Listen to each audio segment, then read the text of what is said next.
En nuestra vida nosotros vamos a tener muchos diagnósticos y muchos pronósticos. Usted ve la palabra del Señor, dice en el libro de Juan, capítulo 16, verso 33, en el mundo tendréis aflicciones. En el Salmo 39, verso 19 dice, y muchas son las aflicciones del justo. En el Salmo 23, verso 4 dice, aunque ande en valle de sombra de muerte, no temeré mal alguno porque tú estarás conmigo. Y este verso nos habla, estos versos que les he hablado, nos hablan grandes verdades de nuestra vivencia, de las verdades que vamos a vivir aquí en la tierra. Hay muchísima profundidad en este verso. Sombra y muerte es la perfecta descripción de las pérdidas, de los momentos difíciles, de los diagnósticos y de los pronósticos. Eso es claro. En el mundo tendréis aflicción, ¿verdad? Lo dice la palabra del Señor. Cristo mismo fue el que lo dijo. Ahora, lo importante que nosotros debemos entender es que un diagnóstico puede ser temporal o puede ser un veredicto final. Un diagnóstico puede ser el final temporal o un veredicto final. ¿Cuál va a ser? Depende de lo que nosotros hagamos. Hay muchos expertos que dan sus diagnósticos y dan sus pronósticos y no hay problema con eso. Nosotros no tenemos ni muchísimo menos, vamos a menospreciar o a poner, ¿verdad?, como menos o poco el diagnóstico de un médico. ¿Por qué? Porque esa persona se ha preparado, ha estudiado muchísimos años. En los libros de ciencia dice que si esto y esto está así en el cuerpo, el diagnóstico es este y el pronóstico es tal cosa, ¿verdad? Tampoco decimos que un abogado no sabe lo que está haciendo cuando te dice, pues si este es lo que dice la ley, pues este es el diagnóstico, si hiciste esto, este es el pronóstico, vas a tener que pagar por esto. Obviamente nosotros no estamos diciendo que está mal. Nosotros lo único que estamos diciendo es que los profesionales pueden dar el diagnóstico, es que los profesionales pueden dar el pronóstico. El problema es cuando los profesionales dan un veredicto. Y usted dirá, bueno, pastora, pero si es que le sigue el veredicto al diagnóstico y al pronóstico. Y sí es cierto, lo único que nosotros hemos aprendido, algo mayor. Usted ve, en Puerto Rico tuvimos la semana, hace como 2 semanas antes de yo venir para acá, tuvimos un montón de diagnósticos y un montón de pronósticos de que venían varias tormentas para la isla. Venían una detrás de la otra. Y antes, a nosotros no nos asustaban las tormentas. Antes anunciaban huracanes y nosotros en Puerto Rico mucha gente decía, tremendo día libre, vamos a jugar domino en familia, vamos a esto. Hasta que nos pasó el huracán María. Después que nos pasó el huracán María, que más de 800,000 personas se tuvieron que ir del país, que se cayeron 30 millones de árboles, que se cayeron más de 500,000 de postes eléctricos, que todo el alambrado eléctrico del país se fue al piso, que no habían torres de comunicación, que se perdieron no sé cuántos miles de casas. Pues entonces ahora una tormenta para nosotros no significa lo mismo. Ahora yo recuerdo estar en el supermercado, yo no veo noticias. El pastor Robert sí ve noticias y él de vez en cuando me informa lo que está pasando en el país. Y yo estoy haciendo compra en uno de estos centros almacenes grandes, no sé si aquí hay, pero es un Costco como Sam's, ¿verdad? Y entonces yo de momento veo una filota bien, una cola pero enorme de gente. Y lo primero que yo pensé fue, algo estarán regalando aquí. O a lo mejor hay alguien famoso filmando algo allá adentro. Pensé yo, ¿qué me iba yo a pensar que era que venía una tormenta? Y era la gente haciendo fila para comprar agua. Pero una cola de como 200 o 300 personas en un solo establecimiento. Y yo le dije a mi hija, para allá yo no voy, para esa cola yo no voy. O sea, ¿por qué? El diagnóstico y el pronóstico de una tormenta cambió el veredicto de lo que nosotros pensamos que puede pasar con una tormenta. Porque ya sabemos lo que nos pasó con el huracán María, ¿verdad? Y estaba toda la gente súper asustada. Gracias al Señor había una iglesia orando porque no queríamos un huracán nuevamente que nos pasara por encima y nunca llegaron ninguna. De hecho, hubo una de las tormentas que iba para Puerto Rico así. Y haga usted de cuenta que este es Puerto Rico, la tormenta hizo esto, hizo así, hizo así. Literalmente, yo digo que Dios la pateó y nos la sacó del medio. Esta gente no puede volver a pasar un huracán. Pero realmente van a venir muchos diagnósticos y muchos pronósticos a tu vida. ¿Qué hacer cuando eso llega? Puede ser temporal o puede ser un veredicto final. El problema es que la mayoría no sabe que el diagnóstico y el pronóstico no es final. Y que después del problema, mucha gente empieza a pensar que Dios los abandonó. Se quedan en la parte del verso, en el mundo tendréis aflicción, muchas son las aflicciones del justo, cuando el verso entero nos habla claramente que dice en Juan 16:33, estas cosas os he hablado para que en mí tengas paz. En el mundo tendréis aflicción, pero confiad. Yo he vencido al mundo. Ahí mismo en el Salmo 34 dice, muchas son las aflicciones del justo, pero de todas ellas te librará Jehová. ¿Quién te va a librar? Jehová. Todos en la vida hemos recibido un diagnóstico y un pronóstico contrario. Eso se llama estar vivo. Esta familita, los papás de Luis, recibieron en su vida en un momento dado un diagnóstico y un pronóstico que no les gustaba. ¿Sabe qué? Haciendo un paréntesis, porque esto no lo dije en el primer servicio porque ustedes no estaban aquí y no había escuchado su testimonio. Quiero decirles que nuestro sobrino, el mayor de los varones, al año le diagnosticaron que había nacido con un riñón y el riñón que tenía no le funcionaba. Estuvo un año completo en el hospital, pero había una familia que sabía que ese no era el veredicto final. Salió del hospital y los médicos le dijeron, bueno, si llegara a cumplir 4 años, va a tener muchos problemas, va a ser un niño que no va a poder hacer muchas cosas. Yo imagino que ustedes pueden estarse familiarizando con estos diagnósticos y pronósticos. A los 4 años, llegó a los 4 años sin ningún problema y le dijeron, bueno, él no va a poder crecer porque con el riñón, como lo tiene, no puede crecer. Hoy mide casi 6 pies. Le dijeron, bueno, si llega a la adolescencia, no va a poder practicar deporte. No es tan bueno como mi marido, pero juega bastante bien. Mi marido siempre le gana.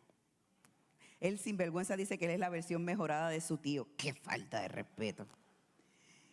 Le dijeron cuando ya jugaba deportes que nunca iba a poder tener hijos y tiene 2 preciosas niñas de 10 años y 7 años. Le dijeron que no iba a poder alcanzar nada en la vida y hoy en día es el pastor de mayor crecimiento en la ciudad de Tampa, Florida, con una esposa maravillosa, mide 6 pies, con 2 hijas tremendas, predica el evangelio, estuvo con nosotros en Cuba. ¿Sabes qué?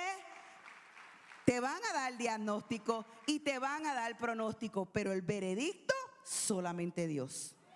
Solamente Dios. Qué bueno que estás aquí en esta noche.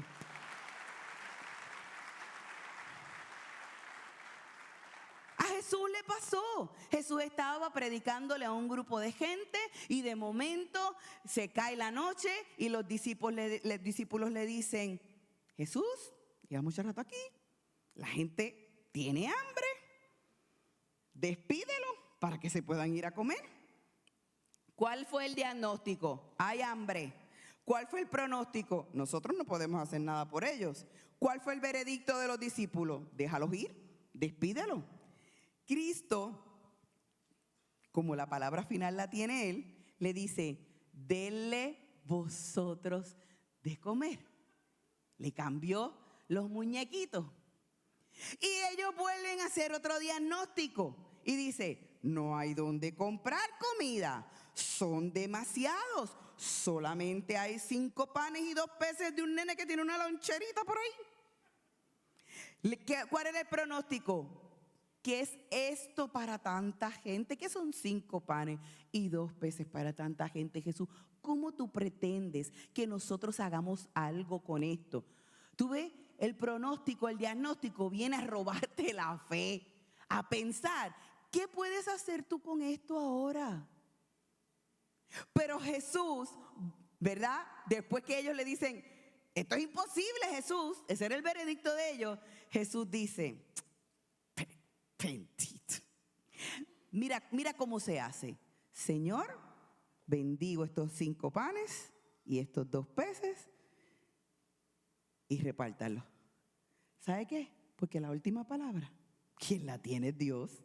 La última palabra, quien la tiene Jesús. No importa lo pequeño que tú puedas tener, no importa lo insignificante que pueda ser lo que tú piensas que puedes hacer o tener o pensar hasta que es imposible, Jesús tiene la última palabra.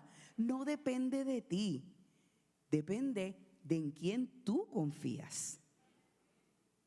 Fíjate que te estoy diciendo, no depende de tus habilidades, pero te estoy diciendo de que si tú pones tu confianza en el Señor, lo vas a poder lograr. Yo sé que el diagnóstico y el pronóstico nos golpea duro, especialmente cuando lo recibimos, ¿verdad? Nos impacta. A veces decimos, Dios mío, ¿pero qué pasó aquí? No, me abandonaste. Me abandonaste. Empieza a llegar la duda, empieza a llegar el desánimo, empiezan a llegar los pensamientos negativos, empieza a llegar el pesimismo, la negatividad. Y ese día, lamentablemente, la gente cede a eso y empiezan a renegar de Dios. Y Dios no quiere que eso pase. Después del diagnóstico y después del pronóstico, después de que venga duda, de que vengan pensamientos negativos, de que venga el desánimo, porque es normal que venga, somos humanos. Lo que no es normal es que hagamos de eso el veredicto final. Lo que tenemos que hacer en el día del diagnóstico y el pronóstico, en vez de decir, déjalos ir, esto es poco para mucha gente, no lo podemos hacer, es imposible, es hacer lo que hizo Jesús. Ok, ¿qué yo tengo? Eso lo voy a poner en las manos de Dios.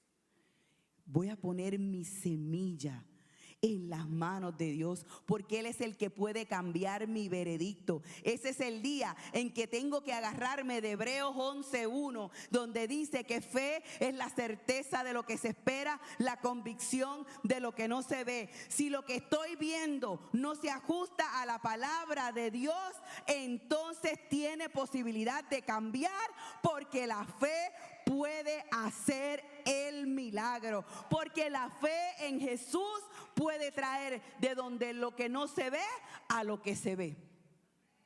Ahorita le decía no recuerdo si fue en este servicio o fue en Bloom, les decía que el cielo está lleno de bendiciones para nosotros. Y yo me lo imagino así como que un mall bien grande, donde hay una tienda por departamentos tan grande como Liverpool, que está a mi nombre.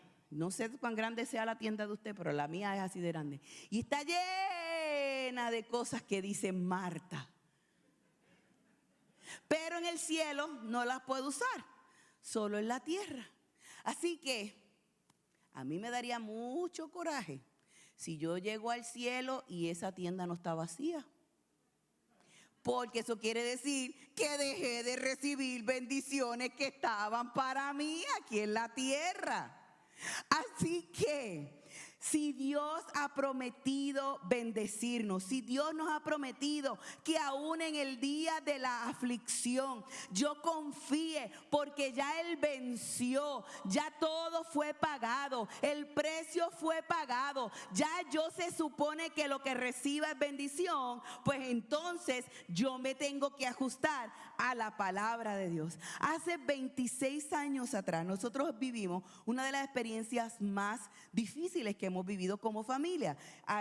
En un día nos llaman de la oficina de mi suegro.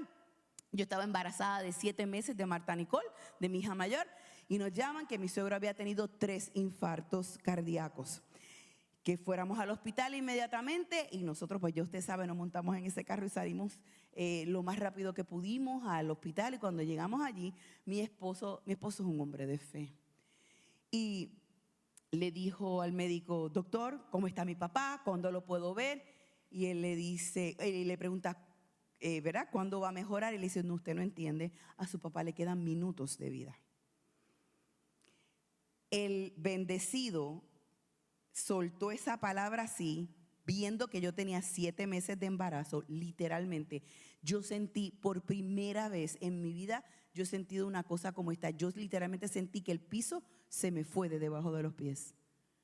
Yo me fui agarrando así de la pared, porque yo decía: yo me voy a caer y no me voy a caer con la barriga aquí en el piso. Y me senté como pude. Y mi marido le dice: doctor, gracias por su, ¿verdad? Yo entiendo, esa es su profesión. Pero yo le voy a decir una cosa: Dios es poderoso. Yo voy a ir a orar por mi papá. Y le dijo: haga lo que usted quiera. Y mi marido fue. Salió afectado, obviamente, porque mi suegro tenía tubos por todos lados. Lo habían tenido que resucitar 3 veces. Y allí mi marido le puso la mano en el nombre de Jesús. Salió porque no lo dejaron estar mucho tiempo. Y nos quedamos allí en sala de espera, orando y clamando y dándole gracias a Dios por el milagro. Mi suegro falleció 20 años después. 20 años después. Dios lo levantó de la muerte. Sirvió en la casa de Dios por 20 años. Fue un sembrador y un dador para la obra de Dios. Y allí estaba dándole gloria a Dios. Pastora, ¿se murió? Pues claro, si todo el mundo se va a morir. Dios resucitó a Lázaro, pero después se murió, a menos que usted lo haya visto por ahí en algún lado. Que no sepamos, ¿verdad? Debe tener como 3,000 años. Pero la realidad es, todos vamos a partir, pero no debemos partir de esta tierra prematuramente. No debemos partir de esta tierra, como el pastor Paco decía ahorita, sin cumplir el propósito de Dios en nuestra vida. Queremos ser como Pablo, que decía: he acabado la carrera y he guardado la fe. El tiempo que me quede es de vacaciones. Porque hice todo lo que el Señor quería que yo hiciera. Claro, claro.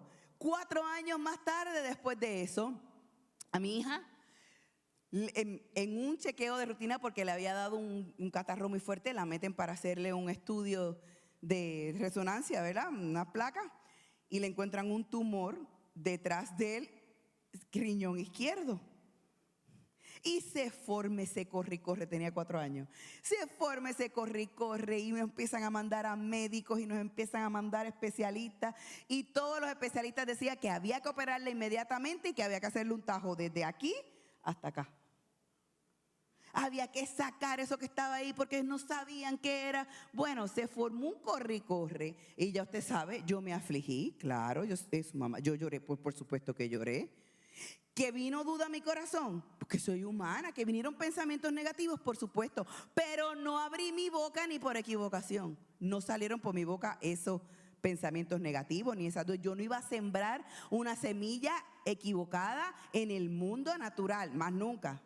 Y creyendo en fe. Y fuimos donde nuestro pastor y allí oramos por ella en el nombre de Jesús. Y decidimos ir a los Estados Unidos a buscar una segunda opinión. Y cuando llegaron allí, le hacen los estudios, resulta que las medidas que le había dado el tumor aquí en Puerto Rico eran diferentes, ahora eran más pequeñas.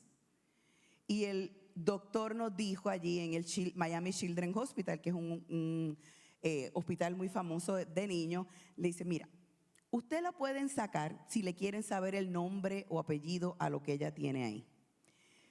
Pero si no, yo dudo mucho que esto sea maligno. Chequéenla cada 6 meses y ustedes luego más grandes deciden qué quieren hacer. Y nosotros pues esa opción iba de acuerdo a lo que habíamos creído y empezamos a cada 6 meses a hacerle unos sonogramas a mi hija y cada vez el tumor era más pequeño y cada vez el tumor era más pequeño y cada vez el tumor era más pequeño. Hoy va a cumplir 26 años, tiene 2 hijos maravillosos y está completamente sana. Yo sé de lo que te estoy hablando cuando los diagnósticos y los pronósticos te llegan tomándote de sorpresa. Yo sé lo que te estoy hablando. Yo sé lo que es creerle a Dios con todo tu corazón para que Dios haga un milagro, porque no hay otra cosa que tú puedas hacer. Pero no decidimos despedir a mi hija, no decidimos despedir a mi suegro, decidimos creer. Ay, si el Señor se lo hubiera llevado, pues Dios sabía lo que hacía y yo iba a seguir creyéndole a Dios. Y aunque hubiera sido desgarrador para mi vida, Dios iba a hacer algo con mi corazón. Pero que yo fallara en no confiar en el Señor, mi boca, aunque mi corazón estuviera como una pasita compungido, porque la gente piensa que la gente de fe somos personas que no sentimos nada, como superhéroe. Le puede venir cualquier cosa, ellos son de hierro. No, somos gente que sentimos, que oramos, que lloramos, pero hemos creído que la última palabra no la tiene el hombre, la última palabra la tiene Dios. Amén.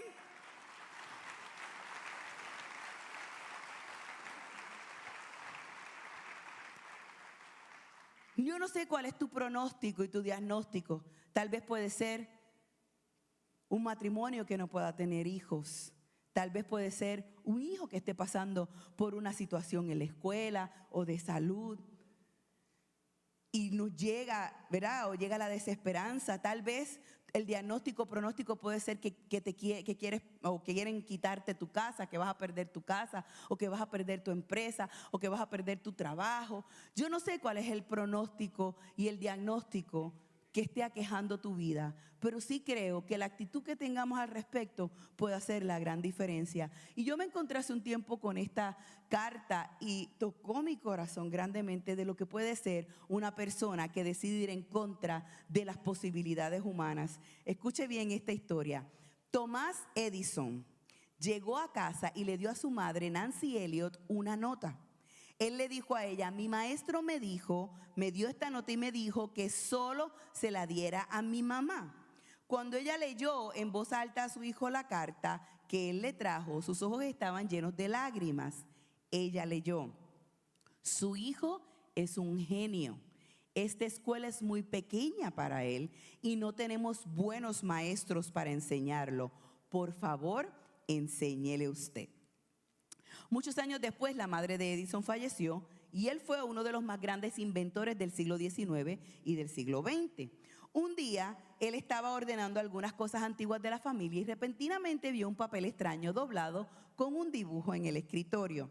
Él lo tomó y lo abrió y en el papel estaba escrito: su hijo está mentalmente enfermo y no podemos permitirle que venga más a la escuela.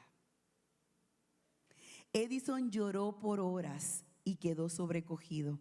Una vez recuperado, escribió en su diario: Tomás Alva Edison fue un niño mentalmente enfermo, pero por una madre heroica se pudo convertir en el genio del siglo. ¡Wow! ¡Wow! Y esto es historia real. Impresionante la reacción de su madre. En lugar de leer lo que realmente decía la carta, y pudo haber con ello hacerle muchísimo daño a su hijo, le dio un giro completamente y con ello inyectó seguridad y estímulo a su hijo. Y el genio se hizo realidad. Él es el inventor más prolífero de la historia, con más de 1,200 patentes. Su genio y actividad significó una transformación en la actividad de inventar, desde un simple entretenimiento hasta la creación de una empresa. La madre, una gran madre, le hizo creer que era un genio y lo fue. Nosotros podemos cambiar la historia. Si hablamos correctamente y si decidimos que la última palabra la tiene Dios. Que la última palabra la tiene Dios. Es solo un diagnóstico, es solo un pronóstico, pero no es un veredicto, sino que es el día de la fe, es el día de no rendirse, es el día de poner la semilla en las manos de Dios. Es el día de la espera de un cambio en tu familia. ¿Usted no cree que yo tenía todas los diagnósticos y los pronósticos para ser un fracaso, para tener no un matrimonio, no 2 matrimonios, sabe Dios si como 3 o 4? Mi padre era un abusador, un maltratante que nos golpeaba vilmente a mi mamá y a mí. Yo soy de las estadísticas de las mujeres que tuvieron que salir huyendo de sus hogares. Mi mamá tuvo que salir huyendo de su hogar conmigo y con mi hermanita de 3 años. Una noche yo me acuerdo, yo tenía 7 años y yo me acuerdo de la noche que salimos de nuestra casa y mi abuelo iba, mire, mi abuelo era de almas tomadas. El papá de mi mamá andaba con un machete en la mano por si mi papá llegaba ese día. Gracias a Dios que no llegó. Mi papá, entonces será que estaba trabajando. Yo no me acuerdo dónde estaba mi papá, pero mi mamá recogió unas poquitas cosas y salimos huyendo a casa de mis abuelos. ¿Usted no cree que como le pasa a tanta gente, yo hubiera repetido ese patrón dañino de abuso? Me hubiera casado con un maltratante, hubiera sido yo una maltratante, porque eso fue lo que viví. Pero a los 15 años Jesús llegó a mi corazón y transformó la imagen que yo tenía de un padre. Entonces conocí cuánto me amaba Dios, conocí que los padres amorosos no golpean, sino que aman, sino que protegen. Y hoy en día el veredicto final es diferente a lo que el diagnóstico y el pronóstico decía que iba a ser mi vida. Yo estaba destinada al fracaso y Dios me llevó a la victoria con un matrimonio precioso de 30 años, un hombre que nunca ha puesto un dedo encima sobre mí para golpearme, para maltratarme, una mujer que nunca ha devaluado el valor de su esposo, porque Dios me sanó. No todos los hombres son iguales, no todos los padres son iguales. Si Dios está en el corazón, Dios puede hacer los cambios necesarios. Mi suegro era un alcohólico antes de venir a los pies de Cristo, y después de Cristo no solamente le extendió la vida, sino que lo transformó en el hombre más noble, más sano, más maravilloso que yo haya conocido. Mi suegro, yo amo a mi suegro partió con el Señor, ¿verdad? Hace 5 años atrás, y todavía yo lo extraño. Todavía yo lo extraño. Un hombre espectacular. El diagnóstico y el pronóstico no es el veredicto final, porque nosotros podemos hacer algo poniendo nuestra semilla, nuestros asuntos en las manos de Jesús. Algunos, cuando llegan los diagnósticos y el pronóstico, eligen la desesperanza, otros elegimos el altar. Y ahí es que está la diferencia. Vamos a vivir en fe. Recuerda que la fe sin obra es muerta. Y tú y yo tenemos que hacer algo, tenemos que ponerlo, tenemos que accionar y ponerlo en las manos del Señor, y tenemos que cuidar lo que Dios nos vaya dando.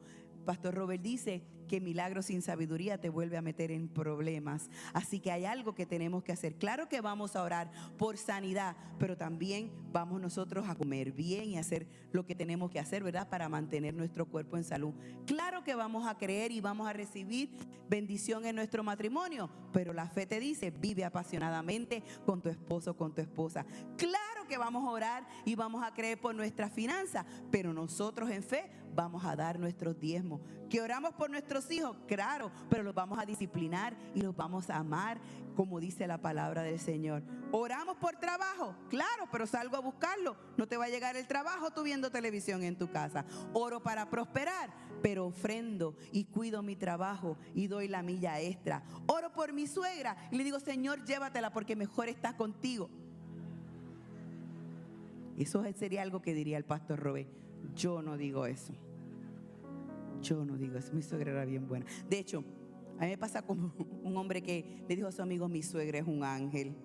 Y él le dijo, wow, qué suerte tienes, la mía todavía está viva.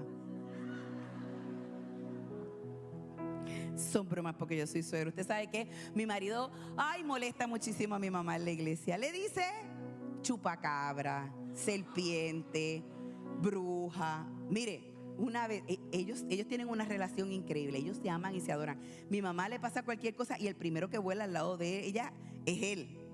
A veces él no dice nada en el culto de ella y ella va al final del culto y le dice: negro, tú estás enojadito conmigo. Tú no diste nada de mí hoy.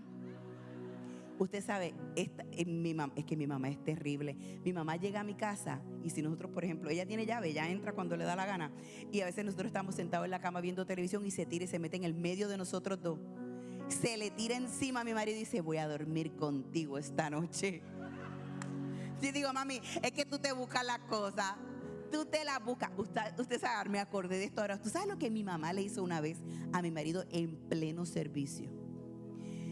Cuando empezaron los teléfonos estos inteligentes, ¿verdad? Salió un ringtone que era bien cómico y decía: te llama tu suegra, coge el teléfono, te llama tu suegra. Y la sinvergüenza de mi madre se puso de acuerdo con el sinvergüenza del audio.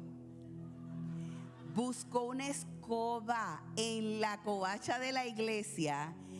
Y cuando él tomó la parte para empezar a predicar, se trepó en la escoba, le pusieron la canción y ella bajó así por todo el auditorio. Y digo: mami, pero no hay forma de que yo te pueda defender. Hay gente que me acusa porque yo no defiendo a mi mamá. Mi mamá es indefendible. Es indefendible. Una cosa tremenda. Estaba peleando conmigo porque me vine sola y me dice: yo te pude haber acompañado. Y yo: pero mamá, es que yo tengo otro compromiso y no me gustaría que bajaras de México solita. No, ya estaba en chisma conmigo. Mi mamá es indefendible. Pero eso fue un paréntesis. Oremos por las cosas, pero hagamos. La fe inserta una coma después del diagnóstico. La fe le quita el punto final y dice: coma, me dijeron esto y esto, coma, pero el veredicto final lo tiene Jesús. Me dijeron enfermedad, coma, pero por la llaga de Cristo fui curado. Me dijeron que estoy en la quiebra, coma, pero mi Dios pues suplirá todo lo que me hace falta conforme a sus riquezas en gloria. Después del diagnóstico y el pronóstico, quítale el bendito punto y ponle una coma. Ponle una coma. Siempre un milagro de Dios está mucho más allá de nuestras capacidades y nuestros recursos. ¿Y usted sabe por qué? Porque la última palabra la tiene Dios y Dios no comparte su gloria con nadie. Para que tú solo puedas decir: el Señor me ha bendecido, el Señor me ha sanado, el Señor me ha prosperado. Porque entonces tú serás luz en medio de las tinieblas. Y eso es lo que Dios quiere. Dios quiere bendecirte para que brilles y para que otros puedan ver la luz de Jesús a través de ti.